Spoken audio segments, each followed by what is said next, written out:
Hey, Jeff here from Hanging by the Moments.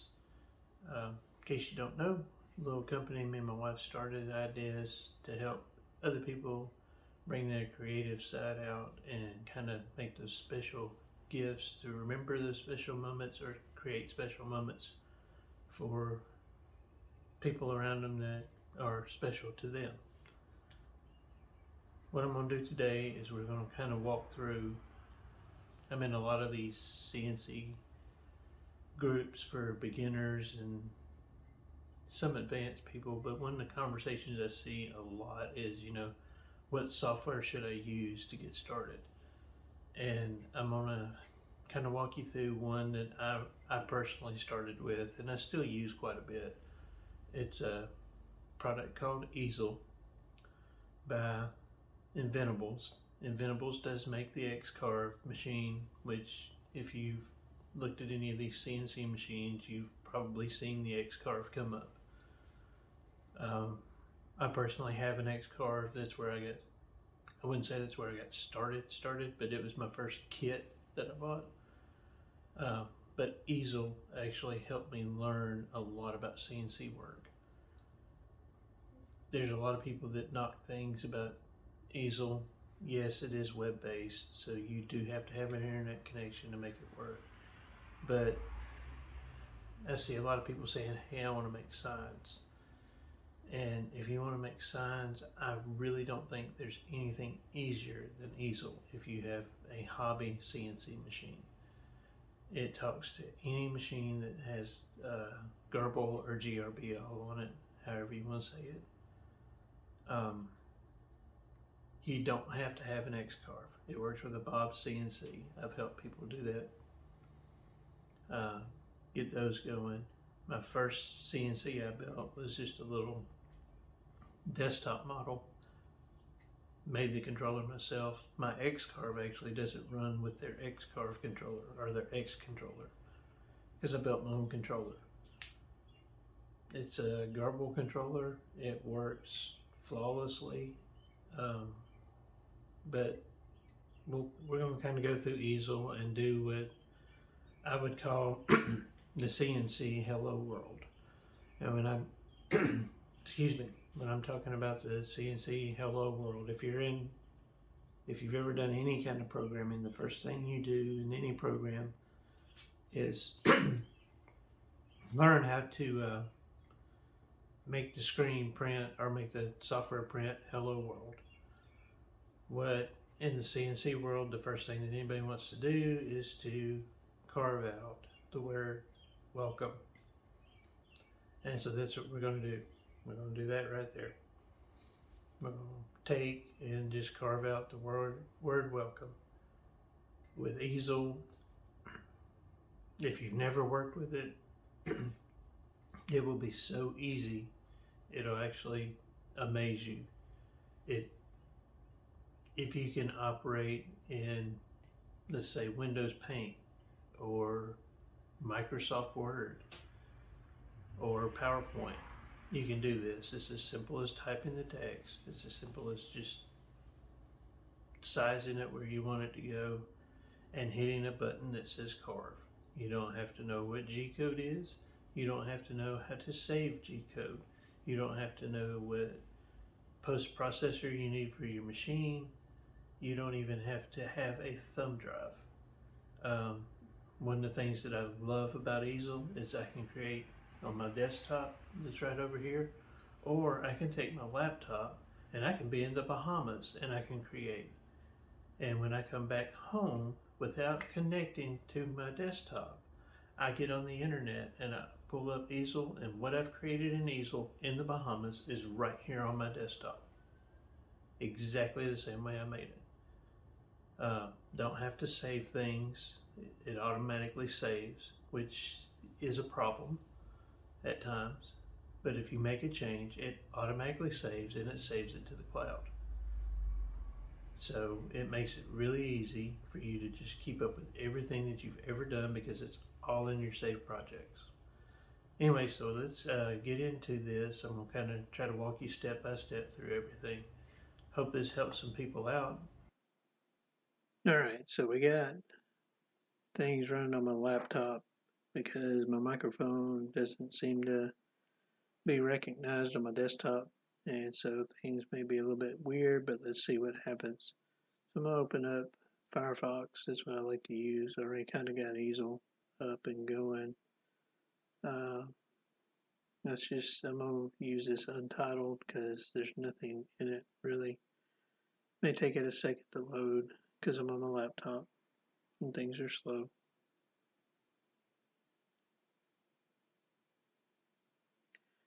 Alright, so right up here, this side if you look over here, this is what's called your build area. And the other side, it doesn't really, this side over here, this is kind of like your display. Gives you an example of what things will look like.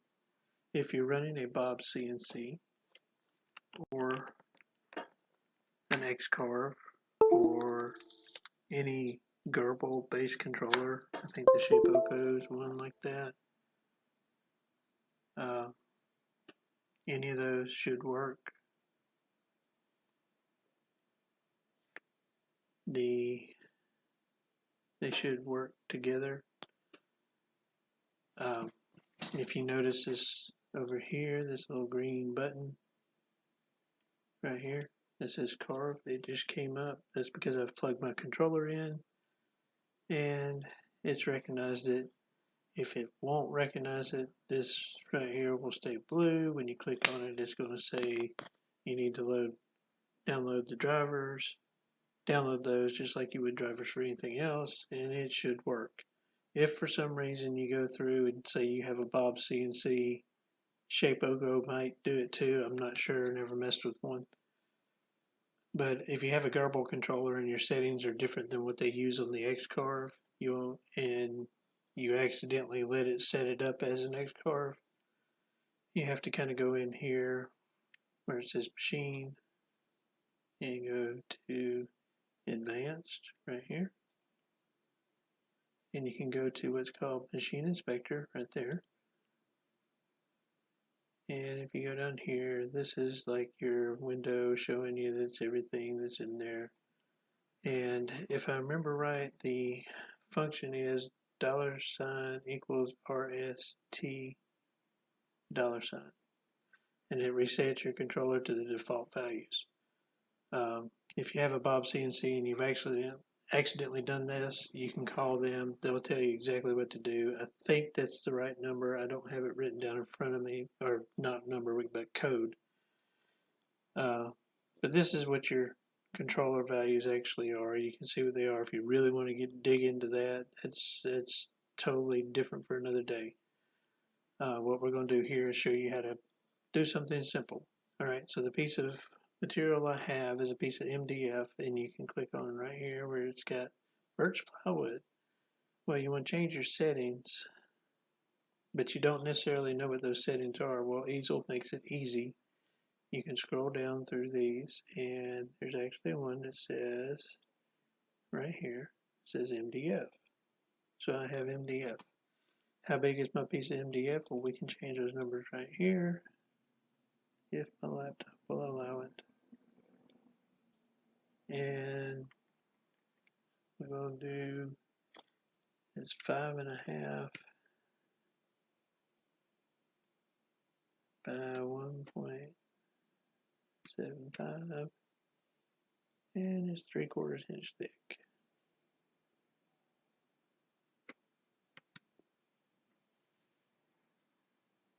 Alright, so our material set up.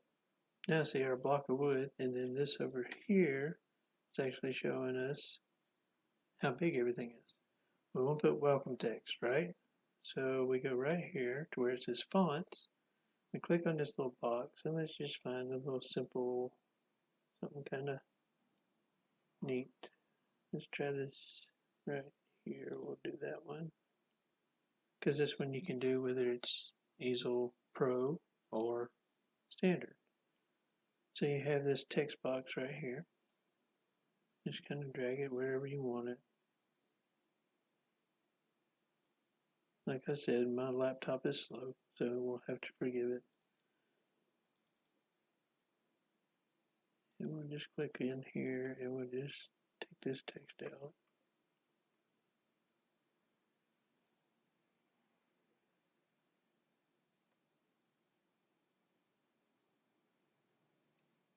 And let's do it.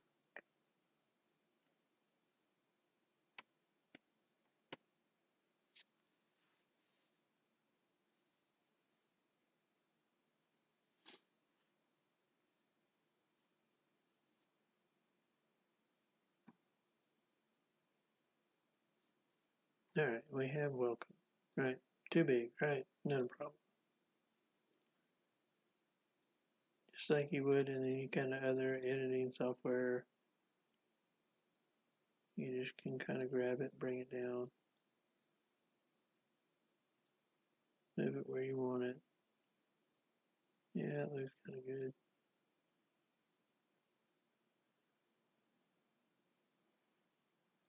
Like that should be fine.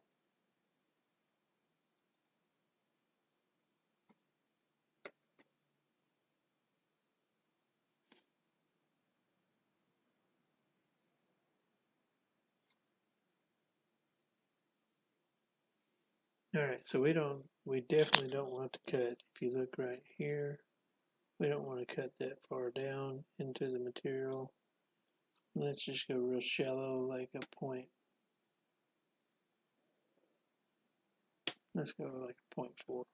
We just want to show that we can do this. Okay, 0.4. If you notice right here, it says detail. And if you look at this, it shows you, I don't want to go 0.4, let's go 0.04. 0.04. There we go.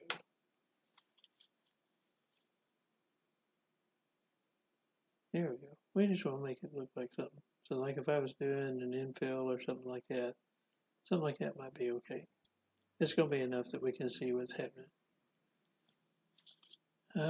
Right here shows what bit we want to use. That's an 1/8 inch. We're going to use an 1/8 inch upcut. That'll be fine. But that's really what it comes down to. It's really that simple. So the next steps will be here in just a second. I'll kind of walk us through actually cutting this thing. If you want to know how long it takes, you can actually hit right here where it says simulate. And so it does, it goes through, it actually draws that out, and it tells you right here, it's going to take about a minute to do this. So we'll kind of walk through that and we'll show you what happens. So we have everything ready to go. Got my bit loaded in. We'll kind of walk through this.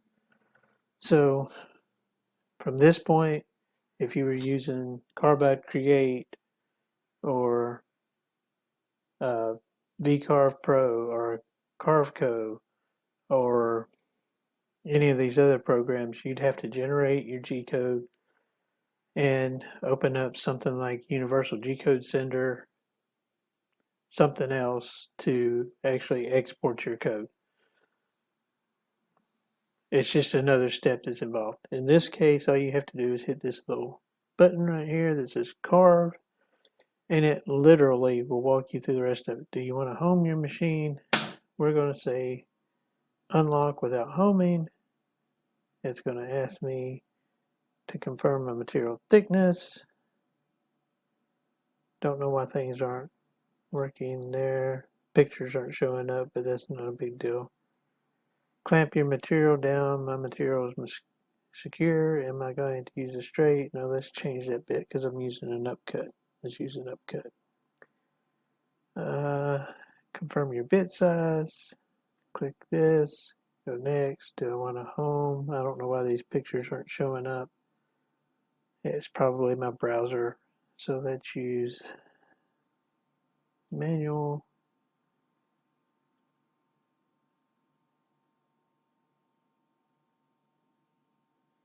So it's asking me if my bit is in the right place. Currently, right now, I would say no, it's not. So let's move it around, get it in the right place.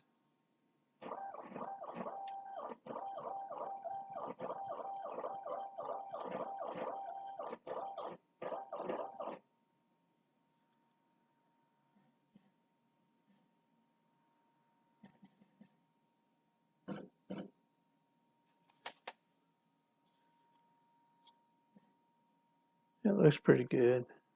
We'll go back up. All right, use a new position. That'll work. It's asking me. No, let's go back. We want a probe. All right, so let's do that. If you don't have a probe, like a touch probe, I would definitely suggest getting one. I technically made my own, but all you need is to know how thick your material is and a couple other parameters, but they actually make them. They're pretty easy to install. A couple wires. So we're clamped on, ready to go. It's going to ask me to confirm my position. Click on this. It says clip is attached. Yes, my clip is attached. You actually have to make contact with it. It shows you you've made contact with it. You click on touch plate is in place, and you tell the thing to probe. And what it does is that bit comes down, and when it touches this plate, now it knows exactly how far off that material it is. So we put up the touch plate, and we go back here and we click this. This says Z probe is put away. We want to use this XY0. We say the clip is attached, or the touch shoe is attached. We can skip that, we're not using one. It says turn spindle on. Spindle is on, we're running. Spindle is on. And then we hit the big old carve button. This is decode, and here we go. Watch it run.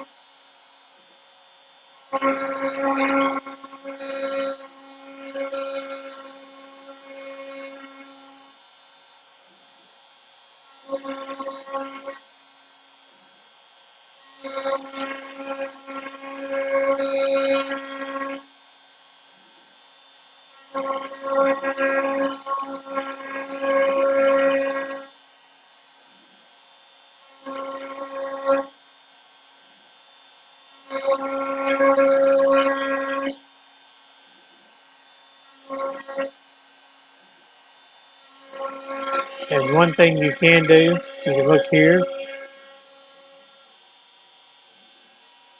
there's your progress. You can actually speed up by hitting that, or slow the cut down by hitting that. No point in doing that for this.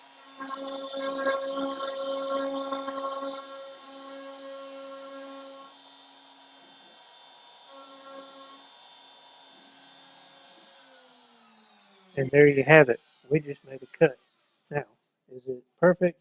Not by any stretch of the imagination, but there you have it. We barely cut into anything. So if you look here, we'll kind of take our camera, and you can see that it actually carved that. If you were going to try to center it all up, you would have to take a little bit more time with what you're doing, but for general purpose, that's it. It really works. And so you didn't have to know anything about how to save G-code. You didn't have to know anything about how the G-code looks, your post-processor. You didn't have to know any of that. All you had to know how to do is type and size things. And if you use any kind of editing software, photo editing or anything like that, it's done. Hit me up if you got questions. I'll be glad to help you with anything I can. I struggled through this. And I'm going to tell you right now, if you don't know anything about CNC work, Easel is your best friend. You will learn so much about the feeds and speeds. Real quick before we go, one of the things that I want to show you is here we looked at MDF, we chose our bit here, and here are cut settings. So if you click on your cut settings, you see it's in automatic. So you hear people talk about feeds and speeds. Well, here it is kind of broken down for you. So here's your feed rate, 40 millimeters a second, or 40 inches per minute. There's your plunge rate. That's how fast your probe comes down, or your bit comes down. 12 inches per minute. And then your depth per pass. Well, as you get more advanced, you'll learn the best ways to do that. The best way to cut certain materials may be in what's called an offset pattern. Sometimes it's better to do this. This is called rastering. If you look at this, raster, X and Y, they consider these to be pro functions. I don't really know why. But if you knew you're working with a harder material than what they have is listed in their list of materials, you can actually go into manual and you can change all these settings on your own. So you can change this. Well, I know with my X-carve, I can actually push this number right here to at least double, if not almost triple that number, and really speed up my cuts. You learn these things. You can change your plunge rate. You can change your depth per pass. I can double my depth per pass depending on what bit I'm using. I don't tend to do it on 16th bits because they tend to break. But if I'm doing a 1/4 inch bit, yeah, I'll cut more than 0.405 inches. You know, why not? The bit can handle it, the machine can handle it, uh, but you can play with those things. Just to kind of show you, one of the reasons that I still use Easel a lot is if I go in here, this goes and this shows every project that I have done in Easel that I have not deleted ever. This is nowhere near all of them. It'd have to load more of them. So you see it keeps loading. I have tons and tons and tons and tons and tons of projects that I've done in Easel. And they're all there. I don't have to worry about losing them if my computer crashes. They're saved right in Easel. And I could go back and pull them up, modify them a little bit based on what my new material is, and still use them. And you can export. So you hear people talking about using Easel to export. Let me show you how you would do that real quick. You want to export this, you can go back right here to where it says machine, and where we went before, where it says advanced, right here, you click on advanced. See this little thing that says generate G code? Right here. You click on generate G code. Now it's there, and it asks you if you want to export it. Right there. If you export it, then you can save it and take it to Universal G Code Sender or anything else. So you can actually use Easel to draw for other machines that don't use Easel. Now you will have to go in and probably change some of the post-processor lines in your G code, and that gets more advanced. But for most hobby machines that are out there, they're all based around using an Arduino and stepper controllers. And they use what's called Gerbil or GRBL. And Easel will work with any Gerbil controller. I have yet to see one that doesn't work. If you actually look at my controller, and I'll probably post some pictures of it, but I actually built my controller. I did not buy X-Carve's controller. I built my controller from about $6 worth of parts from Amazon. And every bit of software that's loaded on it was free. And did a little bit of research. You don't have to be a genius to figure this out. The paperwork's already out there. All you got to know how to do is how to read and how to turn a screwdriver, and you can make this thing work. Mine works. It works great. It's been running for, I don't know, at least 3 years, probably closer to 4, maybe 5. But this is my second machine. I built one from the ground up, not knowing what I was doing, messed up a lot of things on it. And I actually used Easel to learn how to operate it, and it wasn't even an X carve. So it can be done. It can all work. Just get out there and try it. Like I said, this software is free. You can sign up for free. All you got to do is give an email. If you don't want anybody getting your information, go create a Gmail account to use specifically for this. Then you don't have any payment coming from it or anything. You just do it. You don't like it, don't ever open it again. Be done with it. Uh, it'll really help you learn the basics, your feeds, your speeds, how to set up your material. It's all right in there. So get out there, use it, and we'll dive into Easel a little bit more. I'll show you some of the little bit more what I would call advanced functions, how you can actually go and make what looks like a relief carving and using multiple tool paths, stuff like that. We'll do that in later videos.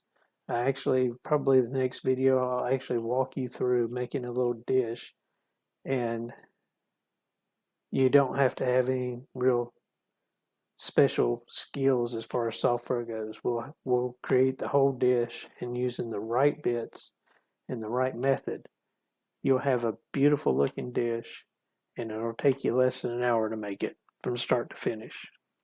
Anyway, like, subscribe, do whatever you want to do, and I'll see y'all in the next video.